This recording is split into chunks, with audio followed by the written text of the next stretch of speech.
종목 뉴스 스크랩을 통해서 한번 알아보도록 하겠습니다. SK 스퀘어 드디어 분할 상장을 진행을 했습니다. 자, 블록체인 메타버스의 첫 투자를 진행을 했습니다. 자, 가상자산 거래소 코빗에 900억 정도를 투자를 했고요. 넥슨에 이어서 2대 주주로 올라섰습니다. 코빗은 대체불가능 토큰 거래 마켓과 메타버스 가상자산 거래소 코빗타운을 운영하고 있습니다. 자, SK 스퀘어 같은 경우에는 이제 카카오 계열의 3D 차원 디지털 휴먼 제작사인 온마인드에도 80억 원을 투자해서 지분을 40%를 인수를 했습니다. 자, 카카오 게임즈 산하에 넵튠이 편입되면서 거기에 자회사로서의 회사라고 합니다.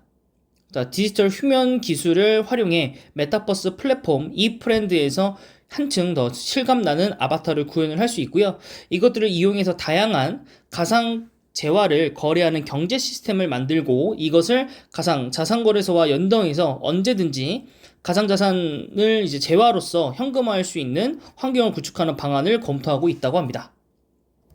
네, 이거는 연계되는 것이죠. 네. 어쨌든 SKT하고도 연결은 되어 있기는 하지만 팀앤 모빌리티는 SK 스퀘어 밑에 있는 회사이기 때문에 팀앱이 상장을 하게 된다면 SK 스퀘어에게 자산 가치가 늘어날 거기 때문에 네, 그래서 SK 스퀘어 쪽으로 갖고 와봤습니다. 자, SK텔레콤 팀앱을 아예 인포테인먼트 시스템에 탑재하고 출시하는 차량이 늘고 있다라는 거, 이게 굉장한 호재인 거죠. 네, 시장을 자연스럽게 선점할 수 있고 점유율을 늘려갈 수 있다라는 거. 대부분 핸드폰을 설치를 해서 거기에 깔려있는 어플로, 그래서 카카오를 이용하신 분들은 카카오로, 팀앱을 이용하신 분들은 팀앱으로 이동을 하죠. 그리고 또 보험회사 쪽에 보시면은 팀앱 할인 같은 것도 있기 때문에 또 팀앱을 좀 가시는 분들도 많기도 하고요.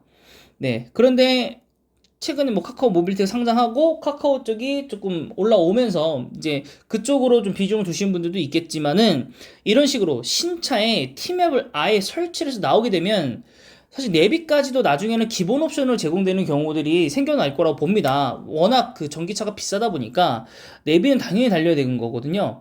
그렇다 보니 팀앱의 점유율이 올라갈 수밖에 없다라고 생각이 듭니다. 자, 그래서 볼보 같은 경우에는 팀앱 측과 함께 300억 원이나 투자를 해서 차량용의 통합형으로 아예 SKT 인포테인먼트 시스템을 구축을 했다고 합니다. 그리고 제규어 랜드로버, 르노 삼성, 그 다음에 팀앱이래. 지프까지 팀앱을 장착을 했습니다.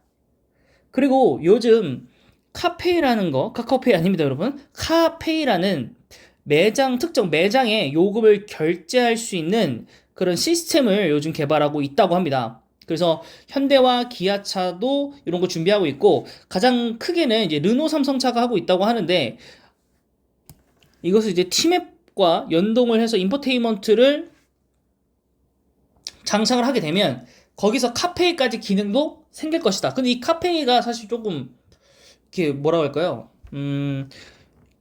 명료하지 않습니다. 이게 어떤 회사에서 만든 건지, 이게 그저 수익이 어디로 가는 건지, 솔직히 잘 모르겠습니다. 네. 물론, 현대나 기아 자동차 그룹에서는 현대 오토에버가 이것을 담당하고 있다고 합니다.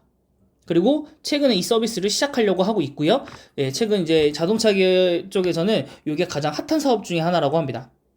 결제한 대로 이 회사의 수익이 막대해질 거기 때문에, 그리고 이 차에다가 이거를 장착하는 것이기 때문에 또 일정 부분의 로열티를 좀 받아갈 수도 있는 부분도 있고, 완성차에서 완성차 기업들도 어느 정도의 추가적인 수익성을 좀 받을 수 있다라고 저는 생각이 듭니다. 네, 그러면 관련 차트 보고 오시겠습니다. 네, 연일 이제 하락장이 되고 있어서 여러분들 주식장을 좀 끄고 좀 휴식하는 분들도 있을 거라 생각이 드는데, 네, 이럴 때일수록 나중에 좀 포트폴리오가 좀 정리가 되고 또 이게 반등이 나오는 시점에서 또 예상치 못한 것들이 수익이 나면서 정리를 하실 수도 있기 때문에 이제 향후에 포트폴리오를 어떤 걸 또 구성하냐를 공부를 좀 하셔야 되니까 네, 저는 꾸준히 제 계좌도 녹아내리고 있지만 네, 꾸준히 소개해 드리도록 하겠습니다.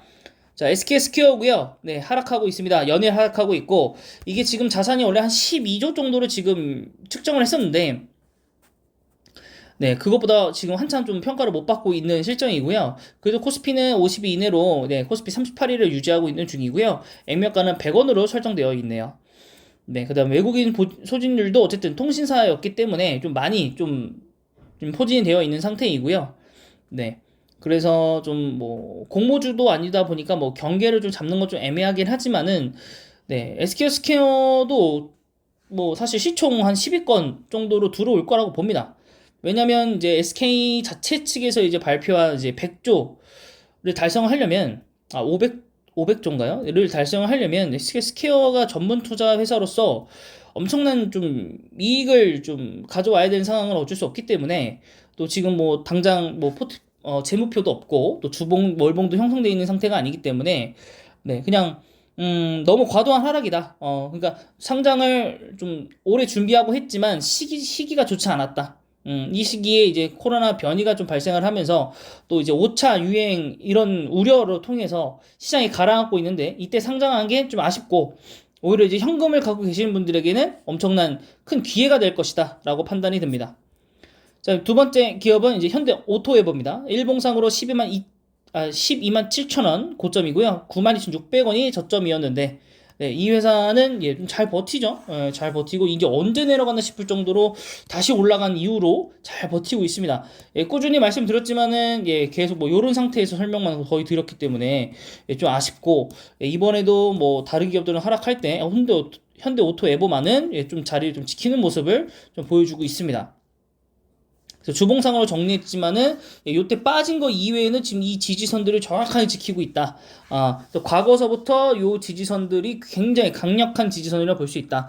네, 한번 네, 찍고 내려왔고 두 번 반등시켜줬고 세 번 반등시켜줬고 네 번째 했지만 지금 다섯 번째 도전이기 때문에 아무래도 깨지는 않을 것 같고 오히려 더 단단한 벽이 되어서 다시 올라갈 거라고 봅니다. 이 지지선을 뚫냐 못 뚫냐 저항선을 네, 보면 될 것 같고요. 네, 3조 700억 정도 되는 회사이고요. 조금 많이 떨어지긴 했네요. 고점들에 좀 비해서는 조금 많이 떨어지긴 했습니다. 외국인 보유율이 2% 정도 되는 회사, 액면가 500원이고요. 네.